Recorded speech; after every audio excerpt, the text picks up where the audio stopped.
mayat yang dikubur nggak bisa membusuk dengan sempurna. Nah, terus aku penasaran, ada nggak bibit jengkol di sana ya? Atau lidah mertua? Wow, kayak kalau mengubur kenangan mantan juga susah ya untuk dileburkan di tanah. Tidak boleh lagi ada yang mati di kota ini. Bayangin tinggal di tempat yang indah banget, tapi kamu nggak boleh mati di sana. So, kalau misalkan kamu udah sakit parah, kamu harus dipindahkan ke tempat lain sebelum ajal kamu tiba. Emang terdengar absurd, tapi ini nyata. Welcome to Longyearbyen, tempat dimana kematian itu dilarang. Bukan karena penduduknya yang abadi, tapi karena ada alasan lain yang lebih mengejutkan. Penasaran? Sip your drink, bestie, cause I'm going to spill the tea. Di Norwegia, ada sebuah kota yang bernama Longyearbyen, terletak di Kepulauan Svalbard, salah satu tempat berpenghuni di paling utara dunia. Penduduknya sekitar 2.400 jiwa per 2023, dan penduduknya ini nggak hanya dari Norwegia, tapi beragam, ada dari Thailand, Rusia, Filipina, dan lain-lain. Longyearbyen ini dikelilingi pegunungan es yang sangat luas, dan juga gletser yang dramatis. Namanya juga dekat Kutub Utara ya, jadi ini tuh cuman berjarak 1.300 km dari Kutub Utara, or North Pole.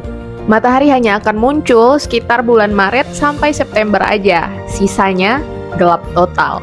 Nah, di sini tuh sering menjadi spot terbaik buat melihat aurora borealis atau northern light. Selain memiliki sektor pariwisata seperti wisata alam ekstrim, aurora, dan ekspedisi kutub, Longyearbyen juga merupakan salah satu pusat riset ilmiah karena Svalbard jadi lokasi strategis untuk penelitian iklim, gletser, dan perubahan cuaca global. Bahkan di dalam gunung es Longyearbyen memiliki Svalbard Global Seed Vault atau yang sering disebut dengan Doomsday Vault. Salah satu tempat paling penting di dunia untuk menyimpan bibit tanaman dari seluruh penjuru bumi. So, di Doomsday Vault ini tuh menyimpan lebih dari 1 juta jenis bibit tanaman dari seluruh pelosok bumi yang terdiri dari ada beras, gandum, jagung, dan tanaman langka lainnya. Fungsinya adalah untuk melindungi keanekaragaman hayati dunia apabila terjadi bencana besar seperti perang, bencana alam, pandemi, bahkan perubahan cuaca ekstrim. Nah, terus aku penasaran, ada nggak bibit jengkol di sana ya?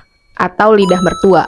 Tanaman 8 dewa, ada nggak ya? Kenapa dunia tuh memilih Longyearbyen untuk tempat ini? Karena lokasinya jauh dari konflik geopolitik, dan jika kondisi listrik mati pun, suhu beku alami tetap bisa mempertahankan kondisi bibit. Karena suhunya yang bisa mencapai minus 50 derajat Celcius saat musim dingin, dan hanya sekitar 6 derajat Celcius saat musim panas, tanah di Longyearbyen selalu membeku. Based on Norwegian Institute for Nature Research, fenomena ini tuh disebut dengan permafrost. Dan akibatnya dari permafrost ini, mayat yang dikubur nggak bisa membusuk dengan sempurna. Bahkan nih katanya, virus dari mayat yang dikubur pada tahun 1918 itu masih hidup. Makanya larangan soal kematian ini tuh bukan sekedar mitos. Mulai dari tahun 1950, pemerintahan kota Longyearbyen menetapkan bahwa tidak boleh ada lagi pemakaman di sana. So, sejak tahun 1950, pemerintah kota Longyearbyen bilang tidak boleh lagi ada yang mati di kota ini. Jika seseorang sedang sakit keras, maka dia akan segera diterbangkan ke daratan Norwegia untuk dirawat. Dan apabila sampai meninggal, jenazahnya juga nggak bakalan dikubur di Longyearbyen. Kenapa? Karena jasad yang pernah dikubur sebelumnya ditemukan masih utuh meski udah lebih dari 70 tahun.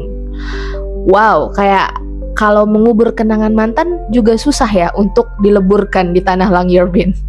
University Center in Svalbard bahkan menemukan bahwa virus dan bakteri yang terkandung dalam tubuh manusia bisa bertahan di kondisi permafrost ini, seperti flu Spanyol yang cukup mematikan di awal abad 20-an. Artinya ada potensi bahaya biologis dari jenazah yang membeku dan tidak hancur sempurna. So it's not just creepy, it's actually dangerous. Selain larangan kematian, di Longyearbyen ini tuh juga ada fakta-fakta unik menarik lainnya.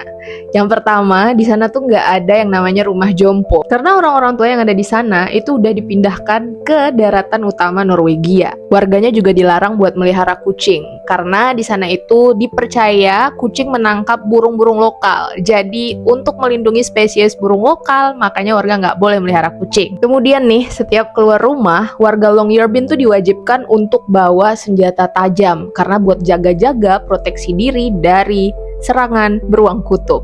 Karena di sana tuh mereka hidup berdampingan, manusia dan beruang kutub. Terakhir disebutkan juga kalau di sana tuh selama musim panas matahari nggak akan pernah tenggelam, dan selama musim dingin matahari nggak akan pernah terbit. Jadi guys, kayaknya dalam setahun itu mereka cuma punya kesempatan untuk melihat 1 kali sunset sama 1 kali sunrise aja gitu kali ya.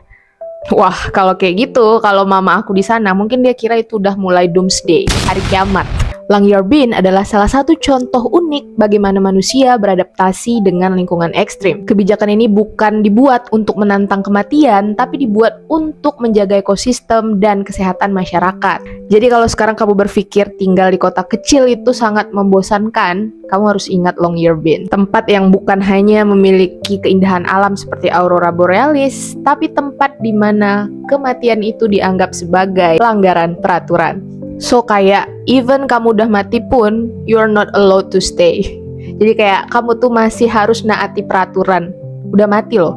So gimana menurut kamu? Apa kamu bisa hidup di kota yang melarang untuk mati? Atau kamu tertarik untuk tinggal di sana karena pengen merasakan tinggal di tempat yang ekstrim? Komen di bawah ya. Jangan lupa like dan subscribe channel aku kalau misalkan kamu mau lihat video-video kayak gini selanjutnya. Bye!